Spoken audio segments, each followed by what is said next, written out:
Superman débarque dans un mois au cinéma, et je suis sûr qu'il y a une question que vous vous posez tous. Mais c'est qui ce Ultraman? C'est qui ce mec qui ressemble à Black Noir dans The Boys? Eh bien, il y a pas mal de théories là-dessus. Certaines sont totalement folles, d'autres sont plutôt plausibles, et il y en a une qui, je dois avouer, lancerait un teasing juste incroyable. Salut les Dicivores, j'espère que vous allez tous très bien. Dans cette vidéo, il est temps qu'on décrypte, qu'on analyse et qu'on découvre qui se cache sous le masque de Ultraman. Le film Superman nous présentera comme antagoniste principal Lex Luthor, et il a un parti pris plutôt audacieux de nous présenter des personnages jusque-là inconnus. Ultraman, le Kaiju, ce sont des personnages originaux, mais vous allez voir, peut-être pas tant que ça. Mais avant tout, Ultraman à la base, c'est qui? Parce que ouais, Ultraman c'est un personnage ultra connu des comics. Imaginez un monde où Superman n'est pas un symbole d'espoir, mais un seigneur de la peur. Un monde où la Justice League n'existe pas, remplacé par une version sombre et cruelle appelée le Syndicat du Crime. Dans cet univers inversé, c'est Ultraman qui règne en maître. Ultraman, c'est l'équivalent maléfique de Superman dans l'univers d'ici. Là où Superman a été élevé avec amour, compassion et un sens aigu de la justice, Ultraman a grandi dans la brutalité, la manipulation et la conquête. Il vient d'un monde alternatif connu sous le nom de Terre 3, un univers miroir où les valeurs sont complètement inversées, le bien est mal et le mal est loi.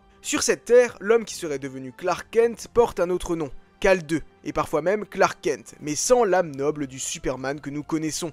Ce Kal 2 a été exposé à la kryptonite au lieu d'en être affaibli. Ici, elle le rend puissant. Il ne protège pas la Terre, il la domine. Il ne sauve pas les innocents, il les utilise. Ultraman est le leader du Syndicat du Crime, un groupe composé de versions corrompues de nos héros préférés. Owlman à la place de Batman, Superwoman à la place de Wonder Woman, Johnny Quick à la place de Flash et Power Ring au lieu de Green Lantern. Ensemble, ils contrôlent leur monde d'une main de fer. Pas de justice, pas d'espoir, seulement le pouvoir. Mais ce qui rend Ultraman encore plus terrifiant, ce n'est pas seulement sa force ou ses pouvoirs semblables à ceux de Superman, c'est qu'il croit sincèrement que sa manière de gouverner est juste. Pour lui, l'ordre ne peut exister que par la peur.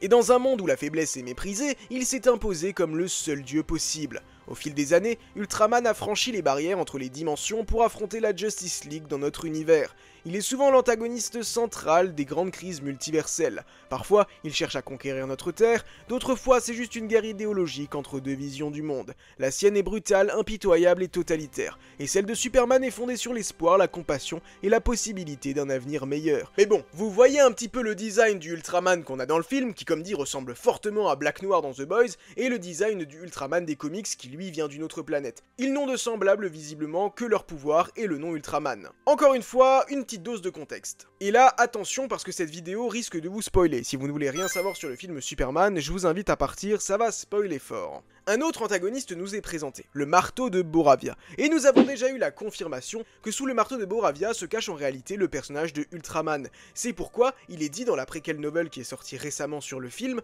que le marteau de Boravia possède des pouvoirs similaires à ceux de Superman. Car oui, en réalité, c'est Ultraman. Mais là, vous allez me dire, ça nous avance toujours pas dans ce schmilblick. Du coup, ok, le marteau de Boravia c'est Ultraman, mais qui est vraiment Ultraman? Eh bien avant tout, je t'invite à t'abonner à cette chaîne, à laisser un pouce et à activer la cloche. Et dis-moi dans les commentaires, fais tes spéculations, selon toi, qui se cache justement dans ce costume de Ultraman. De mon côté, j'ai 3 théories. Henry Cavill. Bon, tout de suite, je veux commencer par cette théorie que je vois partout depuis un certain temps, qui dit que Henry Cavill est en réalité justement une version alternative du multivers de Ultraman, que Lex aurait pu trouver par exemple dans les dimensions de poche, qu'il serait un clone, qu'il serait un autre personnage. Arrêtez, ce n'est juste pas possible. J'avoue que ça aurait été ultra fun, mais faut avouer que ce serait quand même vachement méta, et là le méta, est-ce que c'est vraiment ce dont Superman a besoin pour son premier film? Je ne pense pas, et deuxièmement, je vois très mal Henry Cavill, quand on connaît le contentieux qu'il a maintenant avec Warner Bros, revenir pour jouer un clone maléfique de l'homme d'acier, alors que lui son grand rêve c'était de redevenir l'homme d'acier. Donc cette théorie n'est juste pas possible, même s'il faut avouer qu'elle serait très fun. Est-ce qu'on a vraiment besoin de rappeler ce qu'Henry Cavill a subi chez Warner? Dites-vous qu'à l'époque, le mec était convaincu qu'il allait redevenir Superman. Il a même fait une vidéo promotionnelle sur Instagram, je suis de retour, allez voir Black Adam, je reviens, c'est mon comeback. Le mec s'attendait clairement à faire un Man of Steel 2, voire même un Man of Steel 3, Superman vs Black Adam, il y avait des projets avec Christopher McQuarrie ou même Michael Bay. Clairement le gars revenait et pensait qu'il avait l'avenir en tant que Superman devant lui. Et d'un coup on lui dit non c'est mort, on fait un reboot, nouvel acteur et c'est David Corenswet. Vous croyez vraiment qu'ils étaient allés lui dire ouais en fait est-ce que ça te dirait de jouer un rôle dans le prochain Superman? Bon tu joues pas Superman hein, mais tu joues l'antagoniste, le clone que Superman va exploser. je suis pas sûr que le mec aurait véritablement accepté. Et même, je pense pas que James Gunn veut se glisser là-dedans, ça risquerait de créer de nombreuses polémiques si ça venait à arriver. Je préfère qu'Henry Cavill se concentre sur ses projets et qu'un jour, qui sait, peut-être on le retrouve en tant que Superman du multivers. Du côté de Marvel, on a bien eu le retour de Toby et Andrew, qui sait, peut-être que dans le futur, on aura l'arrivée de Superman Henry Cavill venu du multivers. Rien n'est impossible, c'est Hollywood, dites-vous ça. Supergirl.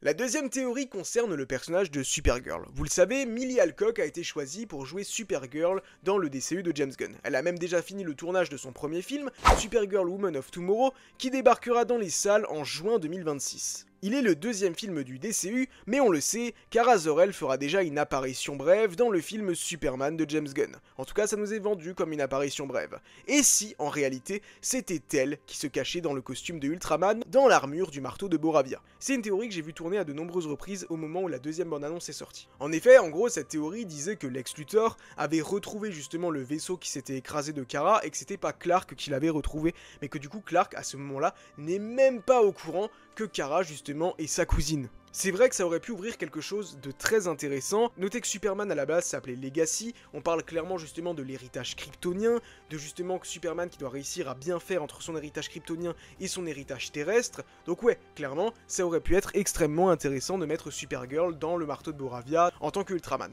Mais si maintenant on regarde la corpulence, ça colle pas trop. Après Taskmaster du côté de Black Widow, moi je croyais vraiment que c'était un homme, je m'attendais pas du tout à ce que ce soit une femme. Donc pour le coup, ça pourrait passer sans problème. Néanmoins, des informations sont un petit peu contradictoires là-dessus. En effet, il y a déjà eu plusieurs leaks concernant Kara Zor-El et son arrivée dans le DCU. On aurait même exactement la scène qu'il y aurait dans le film Superman concernant Supergirl. Il s'agirait d'une scène où Clark retourne à la forteresse de Solitude et rend Krypto à Kara, car Krypto appartiendrait bel et bien à Kara et serait arrivé avec elle. En effet, dans cette scène, on retrouverait une Kara qui serait un peu en état d'ébriété, comme si on avait une fille venant d'une sororité. Et un autre leak nous a partagé quelque chose d'intéressant. En effet, David Corenswet serait bel et bien présent dans le film Supergirl Woman of Tomorrow pour faire un caméo lors d'une scène flashback où on verrait Kara arriver sur Terre tenant dans ses mains le petit Krypto, ce qui confirme donc bel et bien que c'est son chien et que donc ce n'est pas possible cette théorie, car Supergirl est bel et bien arrivée, elle a été accueillie par Kal et sans souci, clairement, c'est Supergirl. Enfin,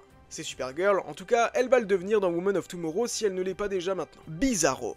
Là, c'est ma théorie préférée. Si vous me suivez depuis un moment sur la chaîne, vous savez clairement que Bizarro, j'y crois dur comme fer. En réalité, moi je pense que Ultraman est un clone raté de Superman ou un clone raté de Lex Luthor. Il est possible que ce soit ces deux versions. En effet, d'un côté, on pourrait avoir Lex Luthor qui aurait tenté justement de se donner des pouvoirs, et du coup qui aurait fait des tests sur un possible clone de lui-même, afin d'arriver justement au même sommet que Superman. Mais d'un autre côté, on se dit, ouais, bon, lui, il veut montrer justement qu'en tant qu'être humain, justement, les gens doivent se tourner vers lui et pas vers une créature extraterrestre qu'il considère comme s'habillant de manière ridicule.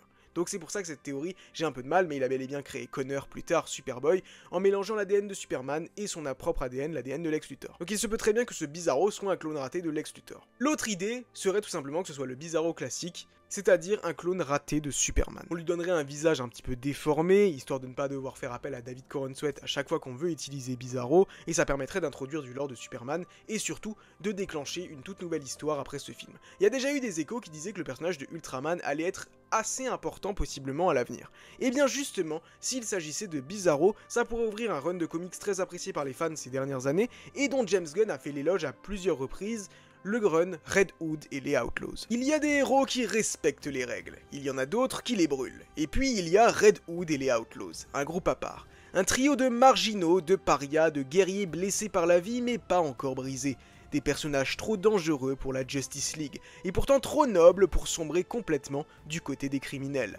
Le leader de ce groupe, c'est Jason Todd, ancien Robin, mort assassiné, puis ressuscité. Un retour d'entre les morts qui ne lui a pas rendu sa foi en Batman. Non, Jason est devenu Red Hood, une version plus dure, plus cynique, armée et prête à tuer. Il n'essaie pas de sauver le monde, il essaie simplement de survivre, d'apporter un peu de justice dans un monde où la justice ne suffit plus. Et surtout, il cherche une famille, une cause, quelque chose pour donner un sens à sa seconde vie. À ses côtés, deux figures tout aussi marquantes. Artemis, une guerrière amazone mais pas de Themyscira. Elle vient de Banamaidal, une tribu plus brutale, plus directe, forte, orgueilleuse, libre. Elle ne cherche pas à représenter la paix, elle incarne la force, l'honneur et le combat. Et puis il y a Bizarro, un clone défectueux de Superman, un être incompris, rejeté, qui parle à l'envers, pense à l'envers, mais qui ressent sincèrement. Sous ses airs maladroits et son langage confus se cache une âme tragique, un enfant dans le corps d'un dieu. Dans ce trio improbable, Bizarro trouve ce qu'il n'a jamais eu, des amis. Red Hood et les Outlaws, ce n'est pas juste un groupe de super-héros, c'est une famille de personnes brisées, des âmes perdues qui avancent ensemble, qui se battent pour des causes que seuls comprennent.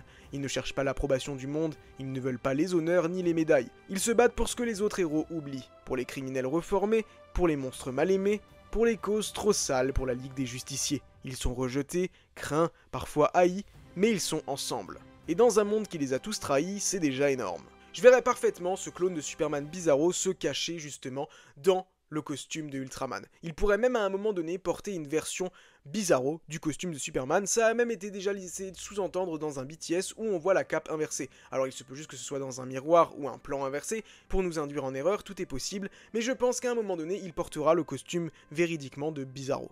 Un costume qui sera abîmé, son visage comme dit sera déformé, et ça ouvrira de nombreuses possibilités. En ramenant possiblement Red Hood un peu plus tard dans le DCU, en laissant Bizarro de côté, on pourrait très bien retrouver ce personnage comme dit dans un Red Hood et les Outlaws, et ce serait beaucoup trop cool. Voilà, ma théorie numéro 1, et j'y crois dur comme fer, c'est que ce personnage, c'est Bizarro. Dis-moi ce que t'en penses en commentaire, selon toi qui se cache dans le costume de Ultraman, et nous on se donne rendez-vous très bientôt à Metropolis.